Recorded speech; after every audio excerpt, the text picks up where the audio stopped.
Hey, come hang out with me. Let's spend a little time in the shared commercial kitchen space where I'm a member.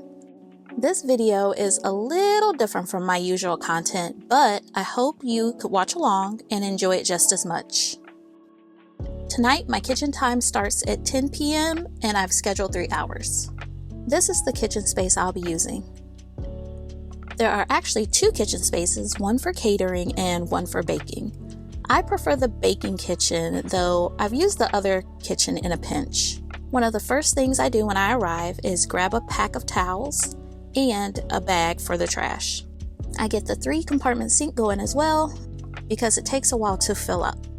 I'm going to be baking the cake layers for my cake decorating class that I'm teaching tomorrow. I teach classes monthly at the shared kitchen. All of my cake pans and tools from home are clean, but I always wash them here before I start.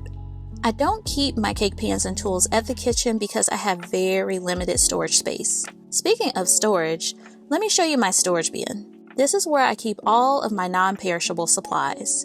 Almost every member has their own bin that's kept under lock and key. I also rent some freezer space at the kitchen. As you can see, my shelf is pretty bare. Now back to getting started. I go to the grocery store before I come to the kitchen. I use a few items that require refrigeration, so I just bring them with me so that I don't need to rent monthly refrigerator space. More on that later. Full disclosure, I do use box mix to bake cakes for my classes. Doing this really saves me time. I do keep a couple of ingredients in my storage bin, my PAM baking spray and canola oil. I preheat the ovens. Then I wash my cake pans and tools while it's heating up. I usually just wash them and rinse them, making sure that the rinse water is very, very hot. This sink has a 3rd compartment for sanitizing, but I don't use that compartment. Items placed in sanitizer have to be air dried before you can use them, and I don't have time for that. I bring a lot of my own tools from home, but there are some things that I do borrow here at the kitchen. You'll see me working with those later. Whenever I work at the kitchen, there's a checklist I must complete. A lot of these tasks pertain to cleaning and making sure that everything is ready for the person using the kitchen space after me. There's a refrigerator in the space that I can use for short-term storage of things that require refrigeration. I typically place my milk and eggs in the refrigerator. While I'm mixing everything up, I want to talk to you about why I have chosen to become a member of a shared commercial kitchen space, and just give you some things to consider if this is something that you're thinking about doing as well. This applies to all food-related businesses, whether you're catering, baking, or running a food truck. Before I became a member at this location, I had spent a couple of years thinking about it. I knew that I was not ready to open a full bakery, but I also wanted to have the experience of working in a commercial space. Everything changed a couple years ago when I was approached by a corporate client to do a pretty major cake. That order pushed me in the direction of becoming a member at the shared kitchen. At that point, I was ready to do all of the things necessary to become quote-unquote official. A lot of these things are something that made me steer clear of the idea in the past. Frankly, they have required a lot of time, effort, and money. There are 4 things that I must have to maintain my membership at the shared kitchen space. I have a license from the local health department, which I renew every year. I have liability insurance that I pay monthly. I have my food handler certificate via ServSafe. Now, some of you may have heard of that term. I actually have a ServSafe food manager certificate.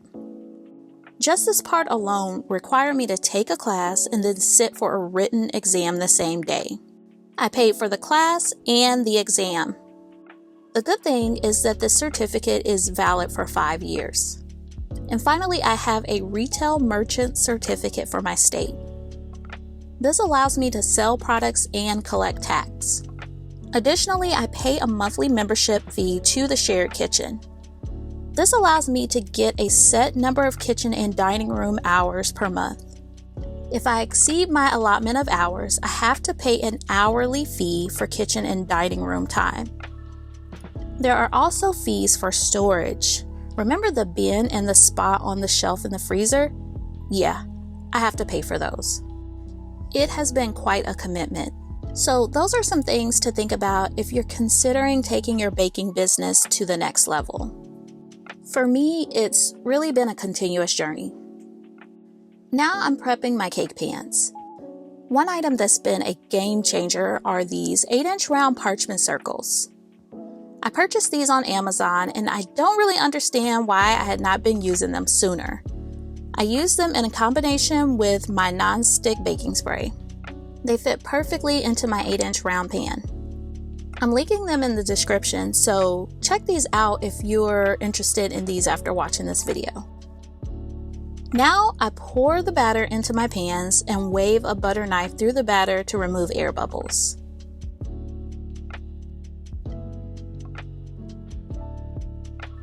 The great thing about using the shared kitchen is being able to bake so many cake layers at once. When I'm at the kitchen really late at night like this, I usually have my son with me. He has a black belt in Taekwondo, so he's my security guard. He's also helping me film this video, so shout out to Junior. Although I wear gloves when I'm baking, I do wash my hands quite frequently, just to keep things sanitary. My son helps me by washing the dishes while the first round of cake layers are in the oven. At this point, we've been at the kitchen for about an hour. I have to be super careful taking these cake layers out of the oven, but the oven bakes everything so beautifully. Look at that. I know the cakes are done when I touch the tops and they spring back really easily. I don't worry about the cracking on the top because my students level the cake layers while they're in class. We actually cover a lot of really great beginner techniques during my in-person cake decorating class. If you're in the Indianapolis area or you're willing to travel a few hours, I would love to have you in class. I've had students come from as far away as St. Louis, Missouri, and that was a real treat. After the cakes have cooled a bit, I invert them onto another parchment circle and I allow them to cool even more. It's so satisfying to peel the bottom parchment off of the cake. When I wasn't using these, I would have chunks of cake left inside of my pans, and that was so frustrating. I'm telling y'all, these parchment circles are amazing. I use the high pressure sprayer to get any cake crumbs out of the pan before I put the pans back into the wash sink. Now I start to work on the second batch of cake layers. If you're working out of a shared kitchen, you must be mindful of the oven settings since there are other people using the equipment. I just double check to make sure that the ovens are set to the temperature I need. These are convection ovens, so I'm going to bake the cake layers at a lower temperature than I normally would if I were baking at home. The fan inside the ovens impact how the layers bake. Once the cakes are cool to room temp, I wrap them very tightly in plastic wrap. Since I'm teaching class the next day, I'm not going to place them into the freezer. This is going to save me time from not having to thaw all the layers when I arrive before class tomorrow afternoon. Before I leave the kitchen, I do make sure to label my cakes and place them on a rack since they'll be stored in the open space. We have about 30 minutes left in our kitchen time. You may not know this, but I use my iPhone to record all of my YouTube videos. My son was giving me a hard time about the video quality on my phone. So at some point my phone died and he recorded some of the video for me. He has a much newer phone than I do, so if the video quality shifts back and forth, I apologize, but that's why. When I'm done baking, I make sure to turn off all the equipment. I wash all of my pans and tools and even the dishes that I borrowed from the kitchen. As part of the checklist, we have to wipe down the tabletops, sweep the floors, and mop the floors. We also take out our trash. My son and I tag team these tasks. We actually finished a little early tonight. I didn't use all of my milk, so I will be taking it back home with me.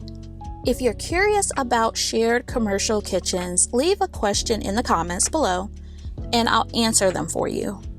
In the meantime, you can click here to check out my latest video. And as always, thanks for watching. And I'll see you next time.